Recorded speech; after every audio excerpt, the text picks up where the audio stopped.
अस्सलाम वालेकुम जेंटलमैन। आज की वीडियो में हम बात करेंगे पीएन कैडेट प्रिपरेशन का लेक्चर नंबर 3, जिसके अंदर हम आपको पीएन कैडेट के पास पेपर से मिला के लेक्चर बनाया है।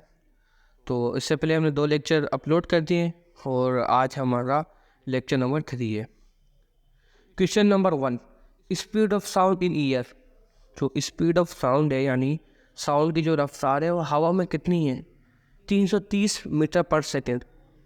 और ये जो स्पीड ऑफ साउंड है ये नॉर्मल टेम्परेचर पे, जिसे हम रूम टेम्परेचर जिसे कहते हैं, और रूम टेम्परेचर जो होता है 25 सेंटीग्रेड, जो 25 सेंटीग्रेड होता है उसे नॉर्मल रूम टेम्परेचर कहते हैं।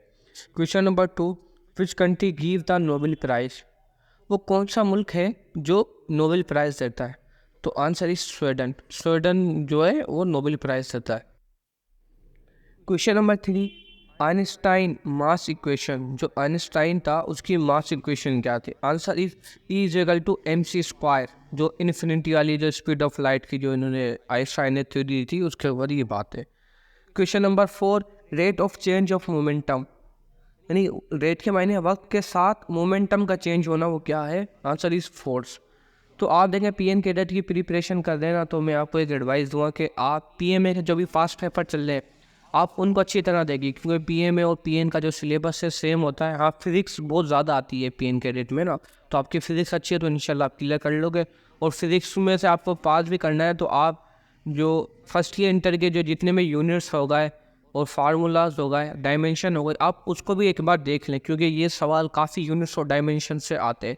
तो आप ये देख लोगे, आप 1 या 2 एमसीक्यूज में लग गए ना तो इंशाल्लाह आप क्लियर हो जाओगे। Question number 5, who is a founder of FB. यानी एफबी मतलब फेसबुक। फेसबुक का फाउंडर कौन है, बानी कौन है? Meta. Question number 6, how many planet in solar system. के इन सोलर सिस्टम में कितने प्लेनेट है? ये पीएमए के अंदर भी ये सवाल अभी आ चुका है इस साल ही। तो आंसर इस 8। और 8 जो है वो काफ़ी जगह 9 है, लेकिन असल जो है आपको 8 लिखना है, क्योंकि जो यूनिवर्सल जो होता है उसके कुछ रूल्स होते हैं, कवानीन होते हैं, जिनके मुताबिक जो अर्थ या जो प्लेनेट उन रूल और कवानीन पे उतरेगा तो उसे हम प्लेनेट मानेंगे। तो वैसे 8 है। और 8 जो है नासा के तहत, national aeronautic space administration, NASA के तहत, और इसका बानी जो है एनलमर्स है, जो जिसका मालिक जो है एनलमर्स है। और ये जो नासा है ये यूएसए की, यूनाइटेड स्टेट ऑफ अमेरिका की कंपनी है। सही है, ये आप agency of United nation of America की।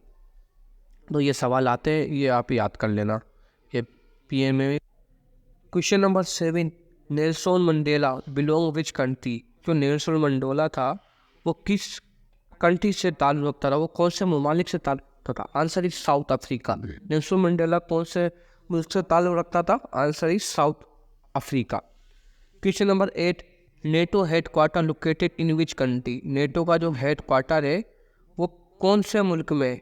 बेल्जियम में। यानी बेल्जियम में कौन किसका हेड क्वार्टर है? नेटो का। Chabahar fort is in which country. Chabahar जो है वो 9 के साथ ऐसा लगा हुआ है, तो आपको क्या लग रहा है? वो सी है। सही है, याद रखना। Chabahar fort in which country. Chabahar fort कौन से मुल्क में? ईरान में। और फोर्ट कहते हैं किले को, यानी किला जो होता है ना, जिसे किला या टीला जैसे कहते हैं, उसका जिक्र है। Question number 10, Tashkent agreement between. Tashkent agreement किन के दरमियान हुआ था? पाकिस्तान और इंडिया। अभी पीएमए के फास्ट पेपर में ताशकेंट डिक्लेरेशन भी आया था, ताशकेंट एग्रीमेंट भी आया हुआ है। तो ये ताशकेंट से काफ़ी रिपीटेड सवाल है, तो आप ताशकेंट के टॉपिक को भी अच्छी तरह पढ़ लेना, क्योंकि सवाल अभी आ रहे हैं। तो किन के दरमियान था? वो पाकिस्तान और India. Question number 13, name of island of Sri Lanka. Sri Lanka है, उसके आइलैंड का नाम क्या है? तो Ceylon. Question number 14, head quarter of ECO is it. जो ECO है, इकोनॉमिक कोऑपरेशन ऑर्गेनाइजेशन, उसका हेड क्वार्टर का है? तो answer is Tehran in Iran. यही तेहरान शहर में, ईरान के शहर तेहरान में। और ईरान के जो कैपिटल सिटी का नाम भी तेहरान ही है। और याद रखना कि ज़्यादातर जो हेड क्वार्टर होते हैं वो कैपिटल सिटी के अंदर ही होते हैं, जैसे पाकिस्तान का इस्लामाबाद हो गया, फिर अफगानिस्तान का काबुल, ऐसे जितने भी मतलब जितने भी ये, जैसे तुर्की हो गया कराकस हो गया, सऊदी अरब का जद्दा हो गया, तो जितने भी हेड क्वार्टर हैं ज़्यादातर कोई भी मुल्क के होते हैं वो उनके हेड कैपिटल सिटी के अंदर होता है, तो इससे 90% चांस ये होता है कि उनके जो हेड क्वार्टर किसके अंदर होता है, कैपिटल के ऊपर। ज़ाहिर सी बात है 90% चांस है, तो इससे ये भी हो जाता है कि हमें एक क्लू मिल जाता है कि ये शेयर होने का चांस है। Question number 15, photo electric affect show nature of. Photo electric affect है वो क्या नेचर शो कर रहा है, वो क्या साबित करता है, वो करता है पार्टिकल्स। यानी लाइट के ऊपर ये था ना, ये असल में लाइट का टॉपिक है। लाइट के ऊपर ये था कि तो जैसे हम सिंध के हैं तो हमें बताया गया था कि लाइट एक वेव्स है, लेकिन इंटर के अंदर क्या हुआ था, पार्टिकल्स है। फिर बाद में क्या हुआ, शेड्यूल नेचर का नाम दे दिया था कि सम टाइम पार्टिकल है, सम टाइम क्या है, वेव्स है। तो फोटो इलेक्ट्रिक इफेक्ट क्या बताती है कि ये पार्टिकल्स है। फिर बाद में और थ्योरी आई तो फोटोन्स की शक्ल में मूव करता है। तो वो ये थोड़ा आपकी फिजिक्स अच्छी हो तो आप क्लियर कर लोगे। जैसे फोटो इलेक्ट्रिक इफेक्ट क्या बताता है, पार्टिकल्स का बताता है। ब्लैक बॉडी इमिशन भी जो होता है वो भी पार्टिकल्स का बताता है। और वेव्स की जो बताती हैं 2-3 और है। और वेव्स में ये भी होता है कि वो क्या इंटरफेरेंस जो होता है, तो वो क्या बताता है, वो वेव्स बताता है। तो काफ़ी वक्त हो गया मैंने फिज़िक्स पढ़े हुए, तो मैंने अच्छी तरह पढ़ी थी, इसलिए मुझे ये चीज़ें आती हैं। Question number 16, radioactivity of atom is due to. Radioactivity जो होती है एटम की वो किस वजह से होती है? Answer is nucleus. न्यूक्लियस की वजह से क्या होती है, एटम की रेडियो एक्टिविटी होती है। Question number 17, work in kilos path. जो वर्क है किलोज पाथ में क्या होगा, तो answer is 0। Question number 18, black body power emission is 0।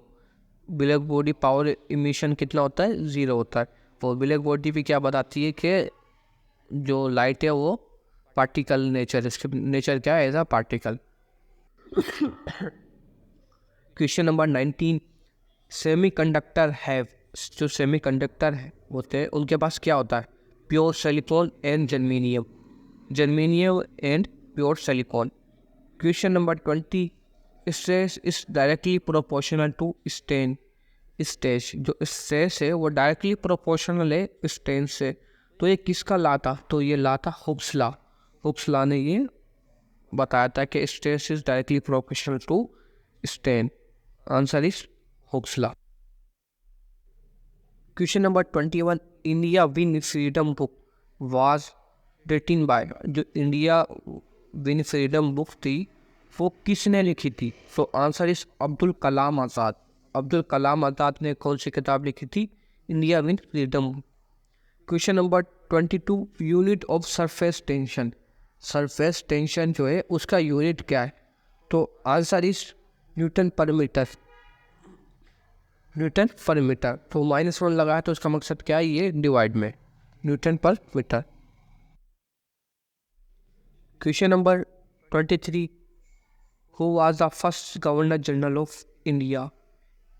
India का जो फर्स्ट गवर्नर जनरल है वो कौन है, answer is lord William Bentinck. Question number 24, पोंटिको चेन रिफॉर्म कम इन 1990। काफ़ी जगह डेट होता है रिफॉर्म की जगह कम की जगह डेट आ जाती है, और इसके अंदर कम। Question number 25, squash was originate which country. Squash जो गेम है वो किसने ओरिजिनेट किया, answer is England. Question number 26, Shimla agreement took place in 1972। 1972 के अंदर शिमला एग्रीमेंट हुआ। तो आप पीएन की तैयारी करते हैं तो आप पीएमए के पास पेपर भी देखिए, क्योंकि उसमें से काफ़ी सवाल सेम आते हैं जिनका सिलेबस सेम है। तो मैं इसके लेक्चर के लास्ट में मैं व्हाट्सअप ग्रुप की मेरी लिंक भेज देता हूँ पहले कमेंट्स के अंदर, तो आप कमेंट्स खोलें, ग्रुप ज्वाइन कर लें व्हाट्सअप से। अस्सलाम वालेकुम।